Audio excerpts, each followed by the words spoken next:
Peter Anthony Scott Farquhar was born on January 3rd, 1946 in Edinburgh, a city with just over 480,000 inhabitants, located in Scotland and also the country's capital. I didn't find information about Peter's parents. Other than that, his father was a doctor and his mother was a housewife. According to sources, Peter had a good childhood. His parents were good people and the family was well established financially. In his youth, he studied at Latimer Upper School, an excellent college with a rigorous student selection system located in London, the capital of England. After finishing high school, Peter entered Churchill College, a college in Cambridge, also in England. And it was at Churchill College that Peter earned his first class degree in letters. In later years, Peter devoted much of his life to teaching English and literature, 34 years to be exact. According to students and co-workers, Peter was an excellent professional who even won several awards related to his area of expertise. He was also a writer, who released a book in 2010. Shortly after retiring from teaching at the mainstream school, Peter began teaching literature to some students in the doctoral program at the University of Buckingham. While teaching at the University of Buckingham, Peter met a boy named Benjamin Field, better known as Ben. Ben was one of Peter's students, and as time passed, he began to have a great admiration for the teacher. According to sources, Peter was that kind of teacher who at the same time was friends with his students, and throughout his career, he made friends with almost everyone he taught. Michael Crick, a renowned English journalist and Peter's former student, said during an interview that Peter had a great ability to understand his students and that some, in addition to seeing him as a great friend, also saw him as a second father. But Peter and Ben's relationship went even further and the two began to bond. At the time, Peter was 67 and Ben was 25. Ben had a degree in letters and a doctorate in literature. He came from a very religious family and worked for 6 years as a director in an evangelical church. His father was even a pastor in that same church. Peter was also very religious. He even considered one day becoming a preacher at Stowe Parish Church, a church he had attended for over 20 years. However, Peter suffered from an internal conflict over being gay. In his mind, this was wrong and against church principles. He was also a lonely person. Despite having a certain ease in making friends, he felt very lonely. But all that changed when he met Ben. He felt like he could finally be himself without any fear. Peter, for the first time, saw himself safe next to someone and believed he could be happy, but he was wrong. The two used to have dinner at each other's houses and go to parks together. It is said that Peter was not a big drinker, but after he started dating Ben, he began to drink more often.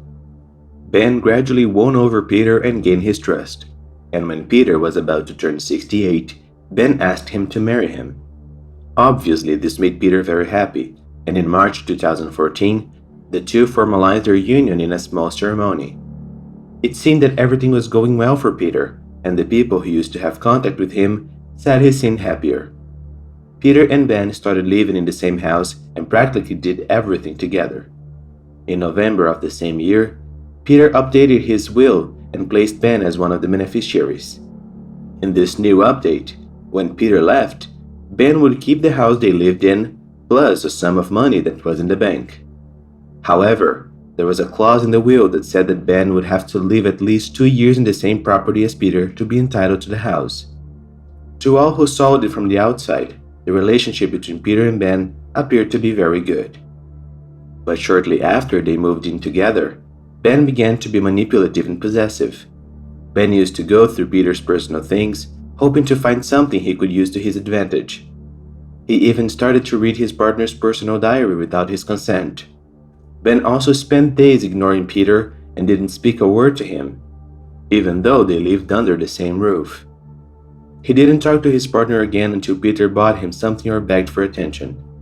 According to reports, a maid who worked at the house was turned away by Ben after she realized what he was doing to Peter. If that wasn't enough, a few months later in 2015, Ben started putting tranquilizers in his partner's drinks. He usually bought these medicines over the internet, and then, in addition to drinking, he started to put them in his food. Because of this, Peter started to get sleepy and used to sleep most of the day. By then, he was fully retired and had stopped teaching at the University of Buckingham. Neighbors reported that they went weeks without seeing Peter. That's because the man was inside the house drugged and the only thing he wanted was to sleep. According to sources, at an event where Peter was signing autographs for fans of his book, he was visibly numb. At one point, he even fell and passed out. At the time, before everyone knew the real reasons for that, rumors began to emerge that Peter was drunk, and this was seen as a great lack of respect for his fans and damaged his image a little.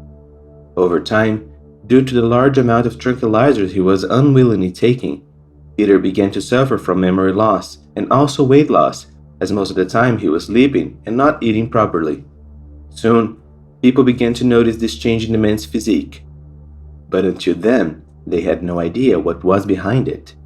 Not satisfied, Ben also started playing with Peter's mind, intending to drive him crazy. He changed Peter's bank and card passwords without the man knowing, leaving him very confused. He also stole objects important to Peter's work as a writer, and hid them. When Peter got tired of looking all over the house, Ben would put the object where it was before, which was the same place Peter always kept it. All this was putting Peter in a great mental confusion, and the man started to think he was going crazy. Thinking about it, Peter told his partner Ben about what he was going through and said he would make an appointment with the doctor. Ben, knowing that the doctor would probably order blood tests where the presence of the tranquilizers would be detected, made Peter postpone the appointment as long as possible, and in the meantime, stopped giving the tranquilizers to his companion. So when Peter took the test and nothing was detected, he was even more confused. For Peter, there was something wrong with him, and the fact that the exams didn't show anything abnormal made him think that he had something worse than he had imagined. Peter then, thinking that at any moment he could get worse and die, decided once again to change his will. This time, he increased the amount Ben would receive and deleted the clause that the two of them must live together for at least 2 years for Ben to be entitled to keep the house. That's right. The first thing Peter did instead of thinking about himself or anything else was thinking about Ben, the partner he trusted and never suspected that it was actually the cause of all of that. Just 2 days after Peter amended his will, he ended up falling down the stairs and hurting himself badly. I didn't find information if this was an accident or something caused by his mate. Anyway, due to the injuries, Peter had to stay in the hospital for a while, and in the hospital he was under the care of doctors and nurses, who in addition to take care of his medication, also took care of his food. With that, there was no way for Ben to continue doping Peter, because if he tried, he would be discovered by the hospital's medical staff. In the days he spent in the hospital, Peter had a significant improvement, as he was eating better and was no longer being drugged. He noticed that his disposition and even his memory had greatly improved. But even though he felt this improvement in his body, he didn't come to the conclusion that it was because of what was happening in his own home. He just thought it was all thanks to the medical care he was getting. During the time that Peter was hospitalized, Ben took advantage of this free time in his partner's absence to get close to another person. That person is Anne Moore Martin, an 83-year-old woman at the time who lived just 2 houses from the house where Peter and Ben lived. Ben used to compliment Anne constantly and tell her how lonely he was. Anne, like Peter, was also a needy and lonely person, and it didn't take long for her to fall for Ben's lip service. When Peter was released from the hospital and returned home, Ben continued to dope him. And while his partner slept soundly, Ben would go over to Anne's house where the two used to have dinner and watch movies together. Ben was very good at manipulating people and taking advantage of their lack, and in a short time of friendship with the elderly woman, he managed to get almost 5,000 euros from her. He even wrote statements on the mirror and then took a picture and sent to Anne. As time passed, Ben began to bond with the old woman and sleep with her. According to sources, during the day he usually stayed with Peter, and at night he stayed with Anne. I couldn't find information on whether Peter knew Anne, as the two had been very close to each other for a long time. Maybe they even knew each other, but somehow Ben managed to keep the two from communicating and thus not suspecting anything. As Peter amended the will, ensuring that Ben kept most of his possessions, Ben decided it was time to get rid of his mate. On October 26, 2015, Ben gave Peter a much larger than usual amount of tranquilizers. Shortly after taking it, Peter started to get drowsy. He went to bed, became unconscious, and then passed away. After making sure that Peter was already dead, Ben took a bottle of liquor and placed it next to the almost empty bed. He also mixed various types of medicine with what was left of the drink, to simulate that Peter himself drank the tranquilizers willingly. The next day, the maid who was cleaning Peter's house arrived for work and found him lifeless. She was very scared, ran out and went to get Ben. Ben in turn called the ambulance, which quickly arrived at the scene. The cause of death was given as alcohol intoxication, and authorities did not perform a necropsy. Ben, as the good actor he was very devastated by the loss, and even went so far as to tell people close to him that he didn't know how he would go on with his life without Peter. A few months later, Ben sold the house he had inherited from Peter and kept the money. Soon after, he started to get closer to Anne and told her that it would be good if they got into a relationship. As she did so, Ben was also saying that it would be best if she included him in her will. It's not very clear what kind of arguments he used to justify this, but what is known is that Anne always changed the subject when he talked about her will. Ben realized that convincing the old woman would not be an easy task. He then began to blackmail and play emotional games with her, and the woman, afraid of losing him, ended up giving in. But the lawyer Anne hires to make changes of her will finds it all very strange. The lawyer then contacts a close relative of the elderly woman and explains the whole situation. This relative contacts Anne and intervenes in what she wanted to do. However, after some time, Anne goes back and decides to include Ben in her will. Ben used a different strategy with Anne than he used with Peter. Instead of doping the elderly woman and making her believe that she was sick, he praised her, gave her gifts, and tried to get into her head that he was sent by God to be with her. One of the most absurd things Ben did to Anne during this whole manipulation process was to take pictures of them naked in sensual poses to have something in his hands that would later help him blackmail her. Ben continued his relationship with the elderly woman, until in 2017, she suffered a stroke and needed to be hospitalized. During this stay, Anne's niece took care of her at the hospital. The two then started talking about their lives, and in the midst of all that, the old woman started to tell her niece about Ben. She said how good Ben was to her, and that he was a great guy, and that she believed him to be the love of her life. The woman's niece was very curious and said she wanted to know more. It was then that in addition to telling about how she admired Ben, the old woman also told about all the money she had already given him and about having included him in her will. Obviously, the niece found all that strange. For her, Ben was nothing more than a freeloader who was taking advantage of her aunt. The woman then, without her aunt knowing, decides to contact the police and explains her entire situation and her suspicions. The police officers, after collecting some information, decide to investigate the case. In the meantime, Ben tries to visit Anne in the hospital, but he is stopped by the old woman's niece, who does not let him reach the woman. Ben senses that something was wrong, and that there were probably more people who were suspicious of him. He then decides to go to Anne's home, which was empty, and subtract several items of value from her, along with any evidence linking him to the elderly woman. Ben does a real cleaning of the house in order to get away with it if things go wrong. He manages to get all of these things off and put them in his car, but before he can leave the house, Anne's niece arrives at the scene and confronts him. She asks Ben what his true intentions were with her aunt. Ben tells her that what he feels for Anne is love, true love, and that he is in love with her. The old woman's niece doesn't believe him, and as soon as she enters the house, she realizes that some things are missing, but she doesn't say anything to Ben. A few days later, Anne is discharged and returns home.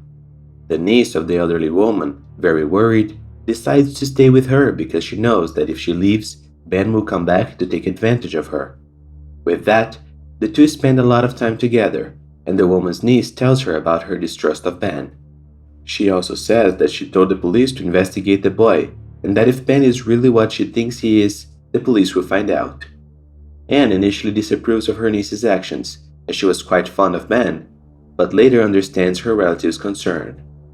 A short time later, the police contact the elderly woman's niece and confirm her suspicions. The detectives tell the woman that Ben was an embezzler already known to the authorities, and that he is responsible for numerous crimes involving fraud. Upon learning of this, Anne is devastated.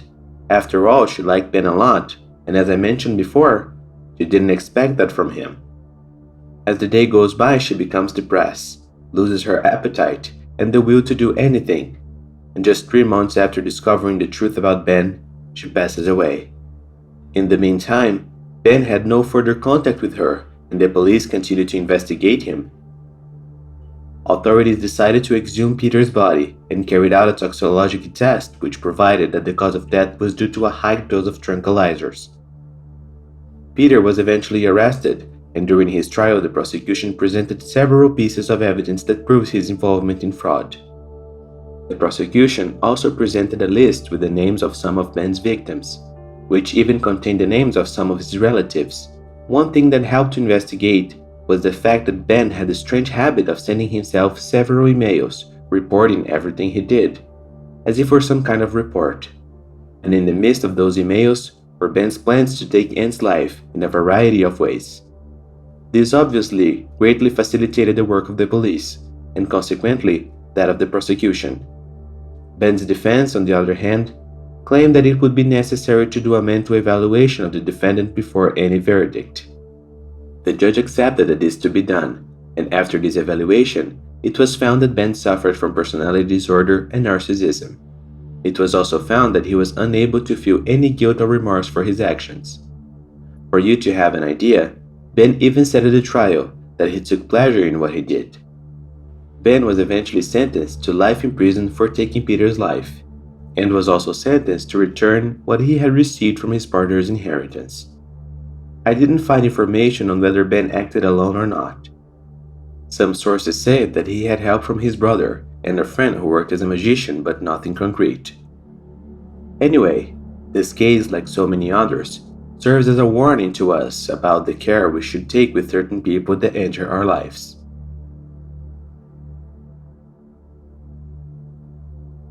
Well guys, that's it for today. Thank you for watching until the end, best wishes, and I see you next time.